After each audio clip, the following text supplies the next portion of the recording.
Irmãos, graça e paz. Vamos dar continuidade à nossa série do Evangelho segundo escreveu João. Até aqui nós estamos meditando em verdades tremendas, maravilhosas, muito profundas, o nível de mistérios que precisam ser revelados para nós nesse livro é algo assustador, no bom sentido. É maravilhoso, meus irmãos. João é tremendo. No iniciozinho da série eu falei para os irmãos um detalhe interessante, um detalhe histórico comprovado, que esse Evangelho de João ele foi escrito depois de Apocalipse. João foi preso na ilha de Patmos, viu a glória de Deus, recebeu revelações tremendas acerca do tempo do fim, e nesse espírito, nessa vibe maravilhosa, ele foi liberto dali daquela ilha, entregou às 7 igrejas o Apocalipse, e depois que ele escreveu esse evangelho maravilhoso de João, e a sua carta também, né? 1º, 2º e 3º João. Meus irmãos, João é tremendo. Essa conversa de Jesus aqui, logo depois que ele curou aquele aleijado, lembram? De 38 anos, no tanque de Betesda. E nós aprendemos muitas verdades, até mesmo com a conversa de Jesus com aquele ex-aleijado. E aqui Jesus está debatendo com os fariseus, que estavam questionando, perturbando Jesus, porque curou um homem no sábado. Nós já aprendemos também que o sábado nós trabalhamos, queridos. Claro, na época era um dia específico obrigatório, mas não era proibido fazer o bem no sábado. Nunca foi proibido fazer o bem no sábado. E os fariseus religiosos, invejosos, estavam perturbando, não se importavam com as pessoas. Um homem de 38 anos, meus irmãos, livre de uma enfermidade daquela, ao invés de eles ficarem felizes com a cura do homem, eles ficaram perturbando a vida dele e da vida de Jesus. Vocês vão ver no capítulo 9, a perturbação vai ser ainda maior quando Jesus curar um cego de nascença. Vocês vão ver tamanha religiosidade. Meus irmãos, a religiosidade nos afasta de Deus. Que nós não sejamos religiosos. Amém, queridos? Porque o religioso, ele se preocupa em fazer rituais para Deus, mas não obedece de fato o que realmente importa. Amém, queridos? Vamos lá. Então, nas últimas 6 gravações, nós meditamos na porção do verso 24 ao verso 29. Meditamos sobre a vida eterna, que Jesus falou de 2 vidas eternas ali. Uma que temos hoje, mas que ela ainda não é permanente. Ela será permanente se perseverarmos até o fim. E aí receberemos o revestimento imortal do nosso corpo, a glorificação do nosso corpo, na ocasião da volta de Jesus, e aí sim alcançaremos a vida eterna definitiva e nunca mais sairemos da presença de Deus. Não haverá nenhuma possibilidade mais de pecarmos, porque a expiação será definitiva. Amém? Então, vamos dar continuidade agora a partir do verso 30, que ainda tem muitas verdades para nós meditarmos. Jesus continua falando, debatendo com os fariseus. Eu nada posso fazer de mim mesmo. Na forma porque ouço, eu julgo. Ele ouvia do Pai. O meu juízo é justo, porque não procura a minha própria vontade, e sim a daquele que me enviou. Então, se nós quisermos de fato sermos testemunhas do Pai e do Filho, do outro Consolador, se nós quisermos cumprir a nossa missão com fidelidade, como despenseiros fiéis, nós não devemos nos importar com nós mesmos. Nós devemos fazer exatamente a vontade daquele que nos enviou. Em Gálatas capítulo 1, o apóstolo Paulo estava puxando a orelha da igreja dos Gálatas, falando, se eu quiser agradar a homens como vocês estão querendo agradar, eu não seria servo de Cristo. Olha aí, meus irmãos. Se somos servos de Cristo, nós não devemos fazer a nossa própria vontade. Jesus dobrou o tempo todo a tentação. Jesus foi tentado em todas as coisas. Vocês sabiam disso, né, meus irmãos? O escritor aos Hebreus fala, Jesus Cristo foi tentado em todas as coisas, porém sem pecado. Amém?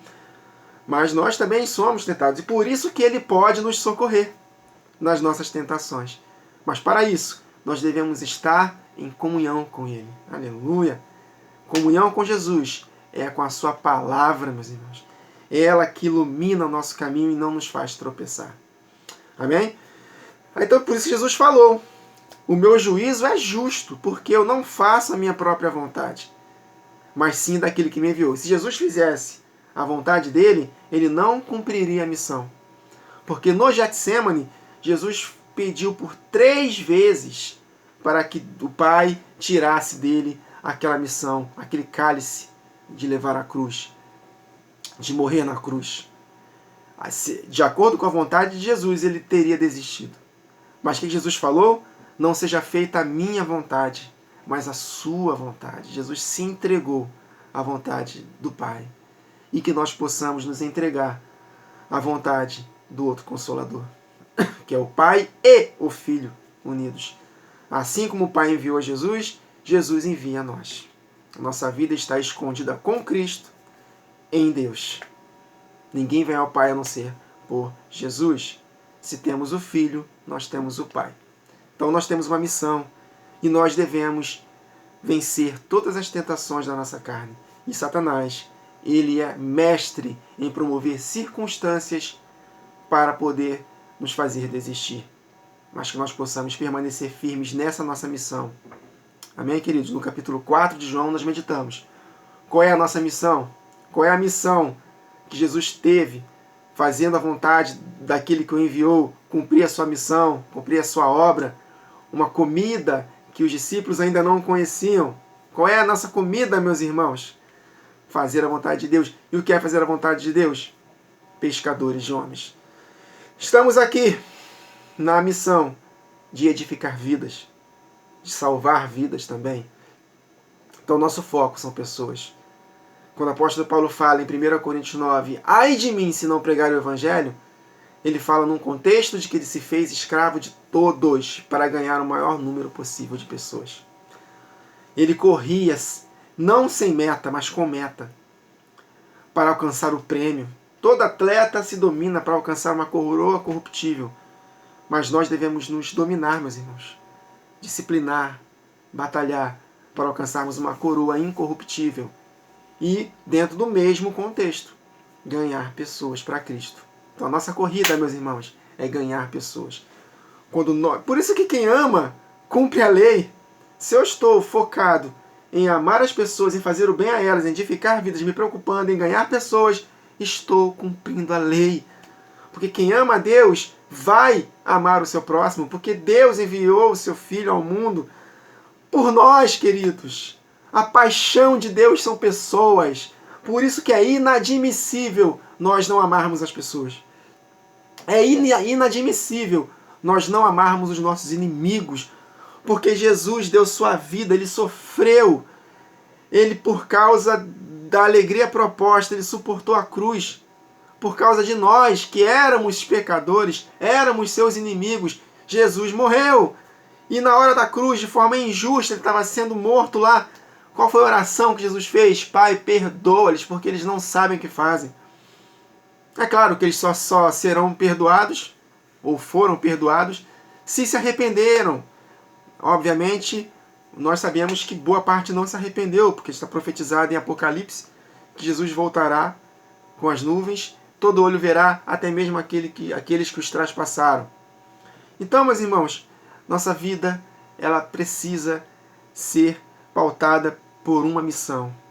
Nós só temos uma única missão, num contexto geral, ganhar vidas. E aí Deus usa de estratégias, cada parte do corpo trabalhando unidos, com auxílio de toda a junta, formando crescimento, mas a missão geral é vidas. Vidas, pessoas. Amém, queridos?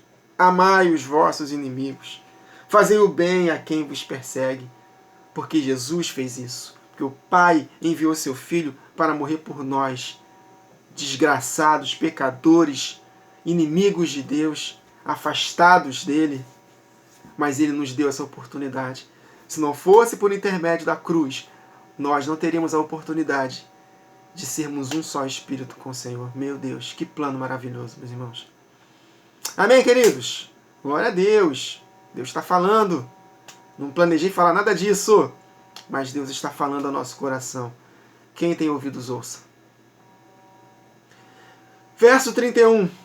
Se eu testifico a respeito de mim mesmo, Jesus falando para os fariseus, se eu testifico acerca de mim mesmo, o meu testemunho é falso, não é verdadeiro. Outro é o que testifica a meu respeito, e sei que é verdadeiro o testemunho que ele dá de mim. Exatamente o Pai, né, meus irmãos? Ou seja, aí o Espírito me fez entrar aqui em Deuteronômio 19:15. Está escrito lá que pela boca de 2 ou 3 testemunhas. Aqui o contexto é, se teu irmão for pego em um pecado, você precisa levar pelo menos 2 ou 3 testemunhas para que o fato seja estabelecido. Tudo que vocês ligarem na terra será ligado no céu. Se vocês perdoarem, se ele se arrepender, claro, será perdoado no céu. Se não se arrepender, não perdoe e será também estabelecido no céu. Jesus falou isso, né? Se teu irmão pecar, vá com ele, conversa com ele. Se ele não te ouvir, leva consigo outras testemunhas. Leva para a igreja. Né? Se ele não ouvir, considera ele anátema, afastado. Mas se ouvir, ganhou teu irmão. É nesse contexto que Jesus fala, tudo que ligardes na terra será ligado no céu. É claro que aqui é um contexto de perdão, mas o que eu quero que os irmãos entendam, que o exemplo dado por Deus, né, porque a Torá, os 5 primeiros livros da Bíblia, foi próprio Deus que falou para Moisés, né? E ele falou, por boca de 2 ou 3 testemunhas, Deus estabeleceu que o fato consumado será por 2 ou 3 testemunhas. Então, tirando esse contexto aqui que eu falei para os irmãos há pouco, eu quero que os irmãos entendam a ideia de 2 ou 3 testemunhas. Na época de Jesus, Jesus falou claramente, outro testifica de mim. Quem é esse outro? O Pai. Amém? Não tinham 3 testemunhas com Jesus, só tinham 2. O tempo todo ele fala em João, só há 2. Ele testifica de mim, o Pai. Isto nos diz claramente que o Espírito Santo, como terceira pessoa, de fato, não existe. Amém, queridos? O Espírito Santo que estava em Jesus era o próprio Pai. Ele falou para a mulher samaritana, Deus, o Pai, é Espírito. Amém?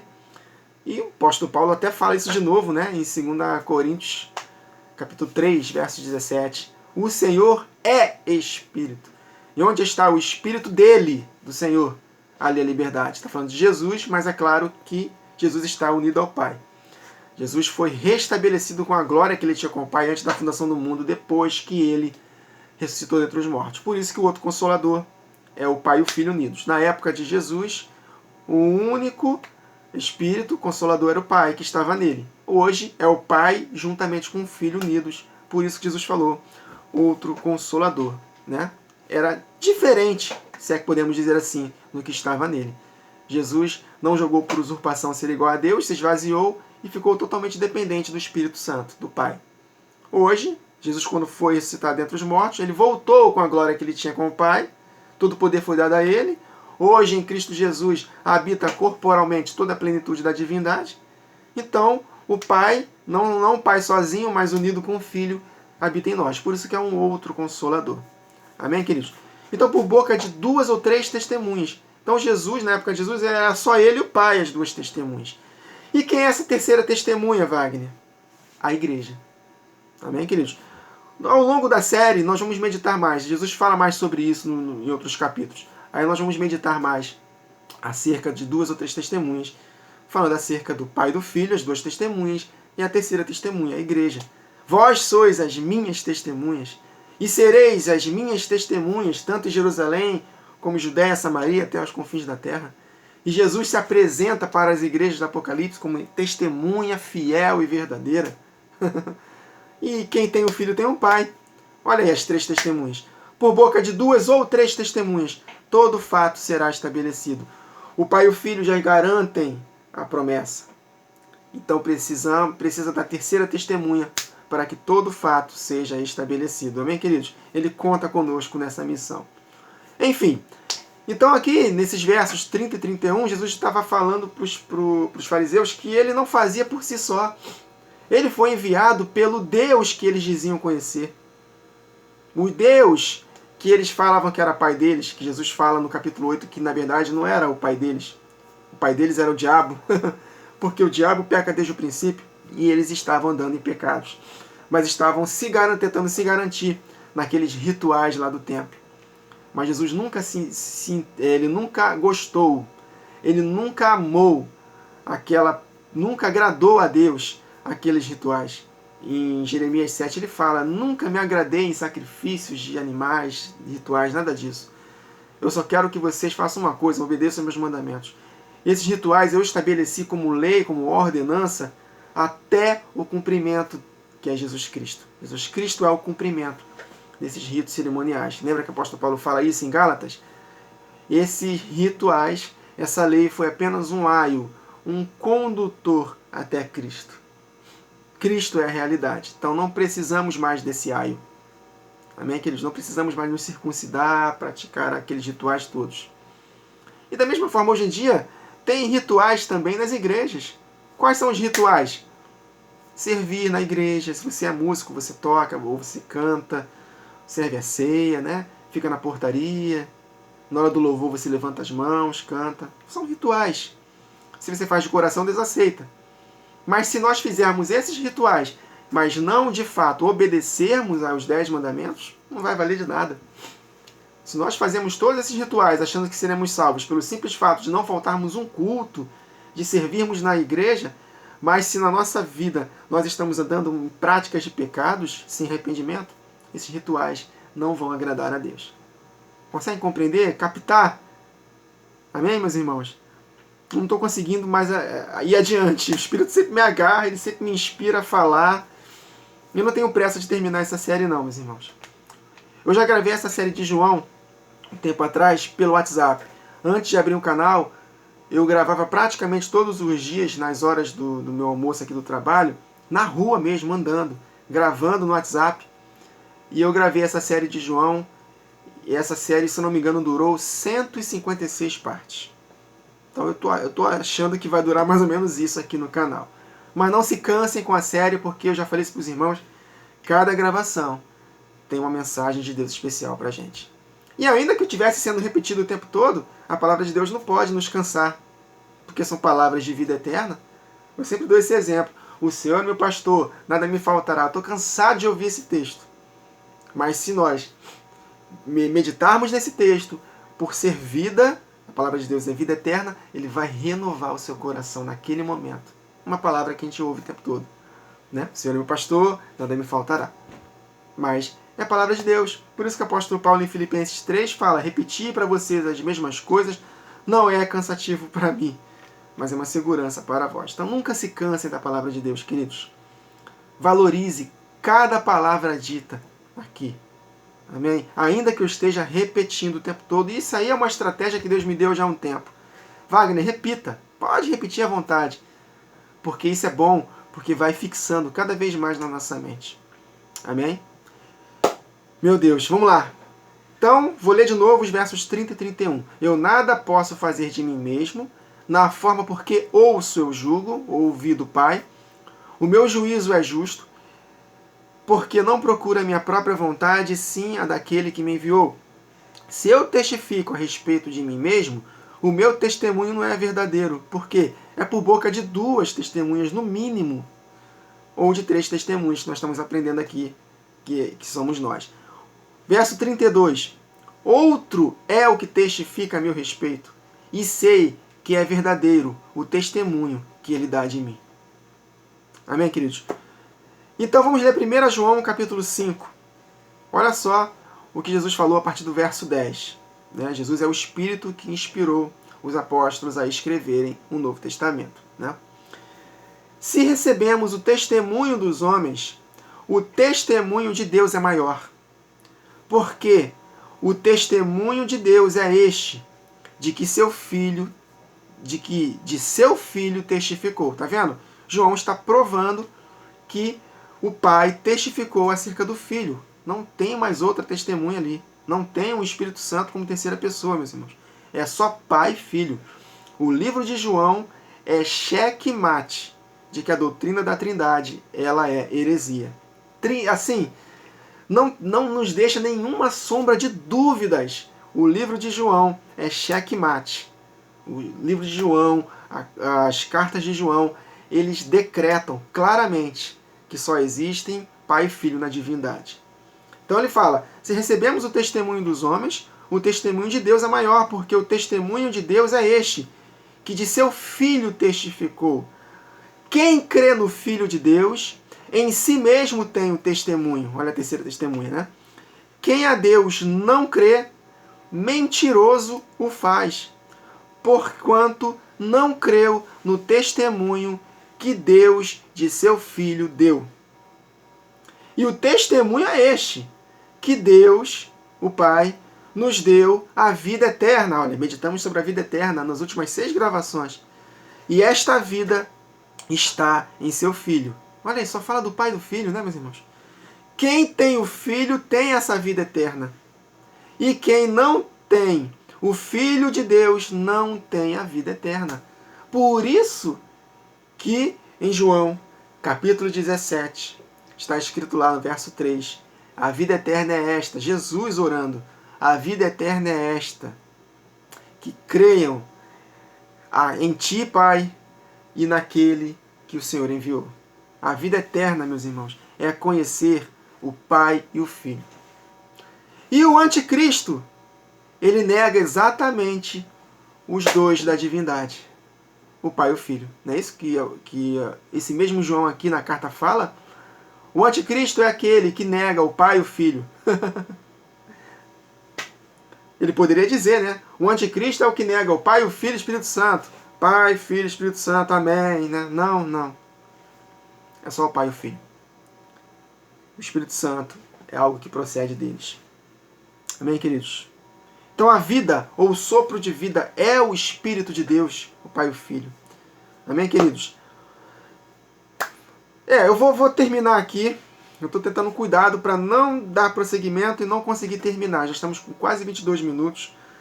Eu vou ler só um texto aqui muito interessante, de Zacarias capítulo 4, porque estamos falando aqui das 2 ou 3 testemunhas. Né? Em Deuteronômio 19:15 está escrito, né? Uma só testemunha contra alguém não se levantará por qualquer iniquidade ou por qualquer pecado, seja qual for o pecado que cometeu. Pela boca de 2 ou 3 testemunhas, todo fato se estabelecerá. E nós sabemos que a terceira testemunha somos nós. Em Zacarias capítulo 4, Zacarias teve uma visão de um candelabro. E ele perguntou, Senhor, o que é esse candelabro? E Deus respondeu para ele, não por força, nem por violência, mas pelo meu espírito. Então, o candelabro é de ouro puro, ouro tipifica a divindade. Então, o candelabro representa o Espírito Santo, né, o Pai e o Filho, a divindade. Mas, em Apocalipse, capítulo 1, verso 20, Jesus nos revela que esse mesmo candelabro, com 7 lâmpadas, a menorá, também é a igreja unida, numa só peça. Isto nos diz o quê? Aqueles que se unem ao Senhor é um Espírito com Ele. Por isso que há um só Espírito, há uma só unidade. Né? Então quem tem o Filho tem o Pai. Quem tem o Filho tem a vida eterna. A vida eterna é a vida de Deus em nós. Então a menorá é a divindade dentro de nós. Um só Espírito. Amém, queridos? Então, por isso que Jesus fala que pela boca de 2 ou 3 testemunhas todo fato se estabelecerá. Pai, Filho e Igreja unidos. Amém, queridos? Verso 33. Mandastes mensageiros a João, e ele deu testemunho da verdade. Testemunhou acerca de Jesus. Não é isso? Olha só, João capítulo 1. Vamos recordar o que nós já meditamos. Versos 19 a 27. E este é o testemunho de João, quando os judeus mandaram de Jerusalém sacerdotes e levitas para que lhes perguntassem, quem és tu, João Batista? E ele confessou e não negou. Confessou, eu não sou de fato o Messias, prometido nas Escrituras. E perguntaram-lhe, então, que és? És tu Elias? Ele disse, não sou. És tu o profeta? Ele respondeu, não. E disseram-lhe, pois, quem és? Para que demos resposta àqueles que nos enviaram. Que dizes de ti mesmo? Ele disse, eu sou a voz do que clama no deserto, conforme está escrito em Isaías 40. Endireitai agora, escuta a minha voz, endireitem o caminho do Senhor, como disse o profeta Isaías. E os que tinham sido enviados eram os fariseus, os mesmos que Jesus estava conversando aqui. Por isso que ele fala no verso 33. Vocês mandaram mensageiros a João, e ele deu testemunho da verdade, porque eu sou, de fato, o Messias. Vocês estavam em dúvidas de que João seria o Messias, Mas ele disse que não era. Ele é apenas uma voz que prepararia caminho para eu, o verdadeiro Messias. Então vocês precisam crer em mim para de fato receber o Pai. E os fariseus, obviamente, não creram em Jesus. Então eles não tiveram vida, porque ele era o único caminho que leva a Deus. Eu sou o caminho, a verdade aí. João testemunhou da verdade. E a vida eterna que nós meditamos aqui, né, nas últimas 6 gravações. Eu sou o caminho, o único caminho que leva ao Pai. Sem mim, ninguém consegue chegar ao Pai. Eu sou a verdade, que o João testemunhou acerca da verdade, a testemunha fiel, o Amém. Em Cristo Jesus estão garantidas todas as promessas, tanto de bênção quanto de maldição. Ele é o cumprimento, a garantia do cumprimento de toda a profecia da palavra de Deus. Tem em Cristo Jesus o sim, porque todas quantas são as promessas de Deus Pai, tem em Cristo o sim, por ele o amém. Né? 2 Coríntios 1 está escrito isso, a partir do verso 20, 19 e 20. Então ele é a verdade. Né? Ele não é homem para que minta, nem filho do homem para que se arrependa. Tudo que está escrito na palavra vai se cumprir. Nenhum traço dessa lei, nenhum tio dessa lei vai deixar de se cumprir. Tudo se cumprirá. E ele é a vida eterna. E eles simplesmente mataram o autor da vida. Rejeitaram o autor da vida, a luz que veio ao mundo. Amém, queridos? Então vamos terminar aqui. Meditamos hoje do verso 30 ao verso 33. A partir da próxima gravação, nós daremos continuidade a partir do verso 34. Amém, queridos? Então, até a próxima gravação. Que o Senhor nos abençoe.